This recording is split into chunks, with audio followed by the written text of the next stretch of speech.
Kuhusu utambulishi wa mwili huo, mtuhumiwa katika maelezo yake ya onyo ambayo yatajadiliwa kwa kina baadaye, alikiri kuwa mabaki hayo yalikuwa ya mke wake. Alisema mwili wa Naomi uliteketezwa kabisa kwa majivu na yeye mwenyewe ndiye aliyewaelekeza maafisa wa uchunguzi mahali alipoyahifadhi mabaki hayo. Vitu vingine vya ushahidi vilivyopatikana katika shamba la Malogoro ambapo mti wa mgombo ulipandwa ni pamoja na mabaki ya mifupa iliyoungua, meno na udongo wenye masalia ya mafuta ya binadamu. Kwa mujibu wa ushahidi wa PW12, sampuli ya damu iliyokusanywa na PW10 kutoka chumba cha marehemu na kingo za kitanda ilithibitishwa kuwa ni jinsia ya kike. Kwa kuzingatia maelezo ya DW1 katika maelezo ya onyo, damu hiyo ilikuwa ya marehemu. Hivyo kwa kutumia kanuni zilizoelezwa katika mamlaka zilizotajwa hapo juu na kuangazia ukweli wa kesi hii, hakuna shaka kuwa Naomi Oresi Marujani amefariki dunia na kifo chake ni cha mauaji, kifo kisicho cha kawaida. Kuhusu hoja ya pili, swali linahusu iwapo mtuhumiwa anayeshtakiwa mahakamani ndiye anayehusika na kifo cha mke wake Naomi Oresi Marujani. Kama ilivyoelezwa hapo juu, ushahidi uliowasilishwa upande wa mashtaka hauonyeshi kuwa shahidi yoyote kati ya 14 alimwona mtuhumiwa akimuua marehemu. Hivyo basi, kesi hii inategemea ushahidi wa mazingira na ungamo la mtuhumiwa katika kielelezo cha PE1 lililowasilishwa na PW5 PF F24773 Inspector William na maelezo ya nje ya mahakama yaliyomo katika kielelezo PE2 yaliyowasilishwa na PW6 Matrina Francis Luanda. Zaidi ya hayo, mtuhumiwa alitoa ungamo la mdomo mbele ya PW4 ambaye ni mpo wake. Nitaanza na maelezo ya onyo ya mtuhumiwa ambayo yalipokelewa mahakamani bila pingamizi kuhusu hiari yake ya kuyatoa. Kwa mujibu wa sheria, ungamo la kosa ni ushahidi bora zaidi kwa sababu hutolewa na mtuhumiwa mwenyewe anayekiri kutenda kosa. Hata hivyo, ungamo hilo lazima liwe la hiari na liwe na maelezo sahihi ya tukio. Katika kesi ya Muganyizi Peter Michael na wenzake dhidi ya Jamhuri Rufaa ya Jinai namba 144 ya mwaka 2020, mahakama ya rufaa ilieleza kuwa tunakubaliana kuwa ni kanuni ya msingi ya kisheria kwamba ili ungamo la kosa liwe uthibitisho wa kutendeka kwa kosa na aliyetoa ungamo hilo ni lazima iwe limetolewa kwa hiari na liwe kweli kabisa. Aidha, katika kesi ya Joseph Steven Kimaro na mwingine dhidi ya Jamhuri Rufaa ya Jinai namba 340 ya mwaka 2015 CAT hajaripotiwa, mahakama ya juu ilieleza yafuatayo: tunachukulia kuwa ni kanuni ya msingi ya kisheria kwamba ili ungamo la kosa liwe uthibitisho wa kutendeka kwa kosa na aliyetoa ungamo hilo ni lazima liwe limetolewa kwa hiari na liwe kweli bila shaka yoyote. Kwa kuzingatia maarifa hayo, sasa ni wakati mwafaka wa kutathmini uzito wa kielelezo PE1, maelezo ya onyo ya mtuhumiwa. Ni muhimu kutambua kuwa kupokelewa kwa kielelezo kama ushahidi ni jambo moja na uzito wa kielelezo hicho ni jambo jingine tofauti.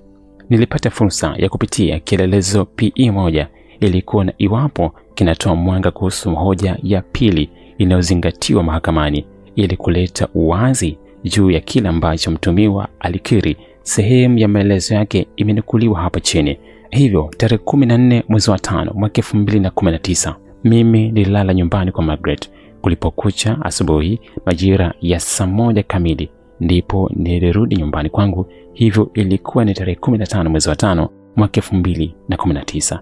Niliporudi nyumbani nilimkuta mke wangu Naomi akimwandaa mtoto wetu kwenda shule. Nilimpita moja kwa moja nikaingia ndani na mtoto alichukuliwa na pikipiki kwenda shuleni. Baada ya mtoto wetu kwenda shule, simu yangu iliita ikaonyesha jina la Margaret. Mke wangu alipoona hivyo alianza kunitukana. Nilimwambia, wewe chukua unachotaka uondoke, kwani hakuna ndoa tena hapa. Muda wote wa miaka 2 mimi na wewe tumekuwa tukilala kila mtu kitanda na chumba chake. Hunijui nami sikujui, kwa hiyo sioni sababu ya kurumbana. Ugomvi wa maneno ulizidi na hatimaye tukaanza kupigana. Nyumba yetu ina ghorofa, chumba changu kipo juu, chake kipo chini. Ili kufika chumbani kwangu ni lazima kupitia chumbani kwake.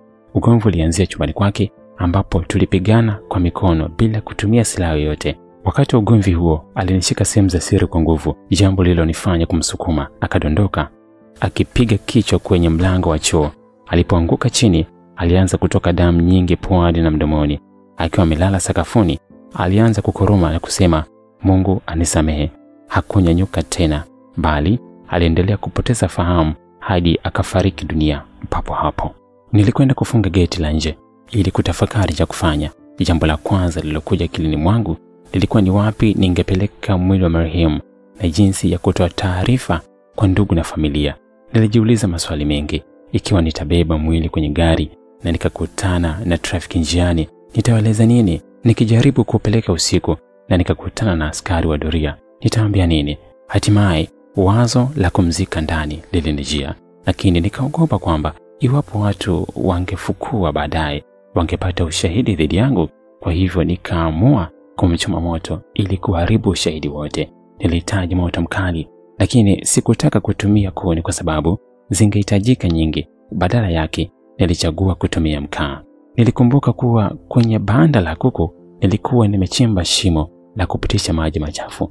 Nikachukua sululu na kuongeza kina cha shimo hilo. Kisha nikahakikisha milango yote ya nyumba imefungwa kwa ndani ili mtu yoyote asiweze kuingia. Baada ya kuandaa shimo, niliukunja mwili wa marehemu kwenye mashuka mawili, nikauburuza kupitia mlango wa jikoni hadi kwenye shimo hilo. Nilihakikisha mwili wote umeingia ndani, huku kichwa kikiwa juu kana kwamba amekaa. Baada ya hapo, nilimpigia simu Thomas, kijana wa bodaboda, ili aniletee lita 5 za mafuta ya taa. Nilimpokea hapo kitini bila kumruhusu kuingia ndani. Halafu nilimpigia Adelik ambaye alileta magunia mawili ya mkaa. Nilimwelekeza aniletee mkaa mzuri, na alipofika nilimpokea mlangoni bila kumruhusu kuingia ndani. Baada ya vifaa hivyo kufika, nilianza kuuchoma mwili kwa moto. Nilitumia pia viatu vilivyokuwa vimechakaa vilivyokuwa nje ya nyumba, kwa sababu nilijua kuwa mafuta ya taa huwaka haraka, lakini viatu vinaungua polepole na hivyo kusaidia moto kuendelea kuwaka. Moshi uliotoka ulikuwa ule wa viatu, hivyo haukuwa na harufu ya mwili unaoungua. Moto huo uliwaka kuanzia saa 11 alfajiri hadi mtoto wetu aliporudi kutoka shuleni, na bado nilikuwa nikiendelea kuchoma mwili. Kufikia saa 9 kamili, mwili wote ulikuwa umeungua na kilichosalia kilikuwa ni mabaki ya mkaa. Tarehe 16 mwezi wa 5 mwaka 2019, nilichota majivu na kuyapakia kwenye gari, kisha nikapeleka shambani kwetu kutupa. Nilihifadhi majivu hayo kwenye kiroba ambacho kilikuwa kimebaki baada ya unga kuisha nyumbani. Nilitumia gari yangu aina ya Subaru nikapeleka shambani kwetu lililoko mbele ya Mwasonga. Nilipofika huko, nilichimba shimo na kumwaga majivu, kisha nikapanda mgomba juu yake ili kuficha ushahidi. Nilijua kwamba kama majivu yangekuta nyumbani, yangeweza kuchunguzwa na kugundulika. Kwa hiyo nilihakikisha shimo nililomchomea Naomi nyumbani na liziba kwa kifusi. Mafundi wangu waliendelea na ujenzi juu ya eneo hilo, na baadaye nilipiga sakafu floor ili kuficha kabisa ushahidi. Wakati mwili wa Naomi ukiwa unaungua, nilichukua laini zake za simu nikaweka kwenye simu yangu, kisha nikajitumia ujumbe mfupi SMS wa kujihami. Ujumbe huo ulisema, ninaenda nje ya nchi, hutaniona tena wala hutanipata kwa laini hii, endelea na vimalaya vyako. Ujumbe huo niliutuma pia kwa ndugu zake ili waamini kwamba Naomi mwenyewe ndiye aliandika. Tarehe 17 mwezi wa 5 mwaka 2019, nikiwa nyumbani, nilituma tena ujumbe mwingine kwa kutumia laini nyingine ya Naomi, nikijifanya ni yeye, akisema nimlee mtoto wetu. Jumamosi ya tarehe 18 mwezi wa 5 mwaka 2019, nilienda kutoa taarifa polisi kuhusu kutoweka kwa mke wangu. Polisi walinipa RB kwa ajili ya kufuatilia uchunguzi. Ndugu wa marehemu walikwenda kutoa taarifa kituo cha polisi cha Temeke, wakati mimi niliripoti kituo cha polisi Kigamboni. Kwa muda wote huo sikuwahi kusema ukweli, lakini leo tarehe 16 mwezi wa 7 mwaka 2019, nikiwa katika kituo cha polisi cha Central, nimeamua kueleza ukweli wote kuhusu kifo cha Naomi. Mimi nipo tayari kuongoza polisi hadi nyumbani kwangu Kigamboni, kuonesha eneo nililomchomea pamoja na sehemu shambani kwetu nilipomwaga majivu.